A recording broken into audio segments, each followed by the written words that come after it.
প্রণাম মহারাজ। যে স্বামী যে একটু আগে বললেন আপনি যে রামকৃষ্ণদেবের আবির্ভাবের সঙ্গে সঙ্গে সত্যযুগের একটা শুরু, তো আজকে এই সত্যিটা বলতে গিয়ে মাঝে মাঝে এমন কিছু রাজনীতির শিকার হতে হয়, অপদস্থ হতে হয়, অপমানিত হতে হয়। সামনে দেখছি বিরাট অন্যায় হচ্ছে চোখের সামনে, দুর্নীতিও হচ্ছে চোখের সামনে। যখনই সত্য কথাটা বলতে যাচ্ছি হিংস্র বাঘের মতো যেন কামড় দিতে চায়। সেই জায়গায় মাঝে মাঝে মনে হয় পিছিয়ে আসবো, কিন্তু পেরে উঠি না, মনকে মানিয়ে নিতে পারছি না, প্রতিবাদ করতেই হবে। তাহলে সত্য কথা বলতে গিয়ে এই অবস্থার সম্মুখীন হচ্ছি। তাহলে সেখান না ওইটা হচ্ছে কলিযুগ মানেই তো এরকম। তো ওর মধ্যে জড়াতে যাব না। যেটা করছে তুমি যখন সাধক রূপে দেখছো সেটা আমরা আলোচনা করছি। তুমি যখন একটা সমাজের মেম্বার, সেটা তোমার কর্তব্য, তুমি করবে।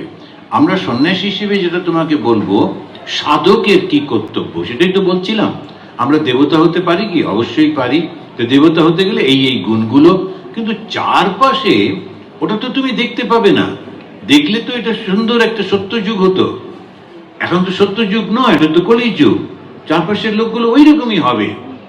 আর এইটা ভেবো না যে এটা চিরন্তন, এটাও চলে যাবে, বুঝলে? ওটা নিয়ে অত সিরিয়াস হয়েও না। তুমি তোমার নিজের পথটা দিয়ে চলতে থাকো, নিজের কর্তব্যটা সুন্দর করে করো, আর চারপাশে এই ঘটনাতে এত বেশি প্রভাবিত হয়েও না। এগুলো সব চলে যায়, কোনো চিন্তা করো না।